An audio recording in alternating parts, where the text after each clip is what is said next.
Police അക്രമത്തിനെതിരെ ജനകീയ വിചാരണ സദസ്സ്. മാർ പാംബ്ലാനി ഒപ്പിട്ട് നൽകിയ ധാരണ നടപ്പിൽ വരുത്താതെ ചർച്ചകൾക്കില്ല. വാർത്ത കൊച്ചി. പ്രാർത്ഥനാ സത്യാഗ്രഹം നടത്തിയിരുന്ന 21 വൈദികരെ നിയമവിരുദ്ധമായി ബിഷപ്പ് ഹൗസിൽ നിന്ന് ബലമായി നീക്കം ചെയ്യുകയും മർദ്ദിക്കുകയും ചെയ്ത പോലീസ് നടപടിക്കും അതിനുള്ള നിർദ്ദേശം നൽകിയ ക്രിമിനൽ കൂരിയായ്ക്കുമെതിരെ എറണാകുളം മേഖല ജനകീയ വിചാരണ സദസ്സ് ചക്കരപ്പറമ്പ് പാരിഷ് ഹാളിൽ നടന്നു. എറണാകുളം അതിരൂപത വൈദികരുടെ സ്ഥിരം അഡ്രസ് എറണാകുളം ബിഷപ്പ് ഹൗസ് ആയിരിക്കെ പ്രതിഷേധത്തിൻ്റെ ഭാഗമായി അവിടെ കിടന്നുറങ്ങിയ 21 വൈദികർക്കെതിരെ വെളുപ്പാൻ കാലത്ത് നടന്ന ഭരണകൂട ഭീകരതയ്ക്കെതിരെയാണ് അതിരൂപതയുടെ 4 കേന്ദ്രങ്ങൾ കേന്ദ്രീകരിച്ച് ജനകീയ വിചാരണ സദസ്സ് സംഘടിപ്പിച്ചത്. ജനകീയ വിചാരണ സദസ്സിന് സത്യാഗ്രഹത്തിൽ തിരുവസ്ത്രം പോലീസിനാൽ വലിച്ചു കീറപ്പെട്ട് മർദ്ദനമേറ്റ ഫാദർ രാജൻ പുന്നയ്ക്കൽ അനുഭവം വിവരിച്ചു. ഫാദർ ജോയി ഐനിയാടൻ, ഫാദർ ജോയി പ്ലാക്കൽ, അൽമായ മുന്നേറ്റം പ്രസിഡന്റ് ഷൈജു ആന്റണി എന്നിവർ വിഷയാവതരണം നടത്തി.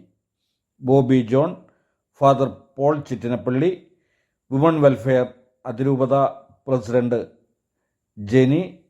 ജെമി അഗസ്റ്റിൻ, തങ്കച്ചൻ പേരയിൽ, ബെന്നി ഫ്രാൻസിസ്, നിമ്മി ആന്റണി എന്നിവർ പ്രസംഗിച്ചു. ഇടവക വൈസ് ചെയർമാൻ ഷെബിൻ ജോർജ് സ്വാഗതവും ബേബി ജോൺ മലയിൽ നന്ദിയും പറഞ്ഞു. പോലീസ് നടപടിയിൽ തങ്ങൾ അനുഭവിച്ച കഷ്ടതകൾ യോഗത്തിൽ വിവരിച്ചു. സത്യത്തിനും നീതിക്കും വേണ്ടി ജീവിതം മാറ്റിവെച്ചവരാണെന്നും അനീതിക്കെതിരെയുള്ള പോരാട്ടം തുടരുമെന്നും സമ്മേളനം പ്രഖ്യാപിച്ചു. ബിഷപ്പ് ഹൗസ് സത്യാഗ്രഹം അവസാനിപ്പിക്കുമ്പോൾ മാർ ജോസഫ് പാംബ്ലാനിയുമായി ഉണ്ടാക്കിയ ധാരണ അനുസരിച്ചാണ് 1 മാസത്തിനുള്ളിൽ അതിരൂപതയിലെ വൈദികരെ മാർ പാംബ്ലാനി കാണുകയും സംസാരിക്കുകയും പുതിയ കൂരിയായെയും മറ്റു കാനൂനിക സമിതികളെയും പുനഃസംഘടിപ്പിക്കും.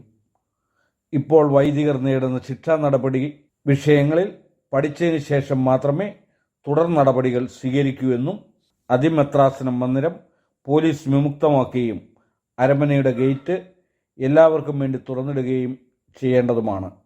ഈ വ്യവസ്ഥകൾ പാലിച്ച് അരമനയിൽ സമാധാനാന്തരീക്ഷം പുനഃസ്ഥാപിക്കണമെന്ന് യോഗം ആവശ്യപ്പെട്ടു. ക്രിമിനൽ കൂരിയായെ പുറത്താക്കുകയും വൈദികർക്കെതിരെയുള്ള ശിക്ഷാ നടപടികൾ റദ്ദ് ചെയ്യുകയും എറണാകുളം അങ്കമാലി അതിരൂപതയിൽ ജനാഭിമുഖ കുർബാന നിയമവിധേയമാക്കുകയും ഒരു വേരിയൻ്റായി അനുവദിക്കുകയും ചെയ്താൽ മാത്രമേ ഈ യോഗം സമരം അവസാനിപ്പിക്കുകയുള്ളൂ എന്നും പൊതുയോഗം പ്രഖ്യാപിച്ചു. മാർ പാംബ്ലാനി ഒപ്പിട്ട് നൽകിയ ധാരണകൾ നടപ്പിൽ വരുത്തിയതിന് ശേഷം മാത്രമേ ചർച്ചകളിൽ പങ്കെടുക്കേണ്ടതുള്ളൂ എന്ന് യോഗം പ്രഖ്യാപിച്ചു. വിവിധ ഇടവകളിൽ നിന്നുള്ള വൈദികർ, അൽമായ മുന്നേറ്റം കിഴക്കമ്പലം, തൃപ്പൂണിത്തറ, എറണാകുളം, ഇടപ്പള്ളി, പറവൂർ ഫൊറോന കൺവീനർമാരും സമ്മേളനത്തിന് നേതൃത്വം നൽകി. ഫൊറോനകളിൽ നിന്നുള്ള 800-ലധികം ഇടവക പ്രതിനിധികൾ സമ്മേളനത്തിൽ പങ്കെടുത്തു. അൽമായ മുന്നേറ്റത്തിനു വേണ്ടി വക്താവ് റിജു കാഞ്ഞൂക്കാരൻ.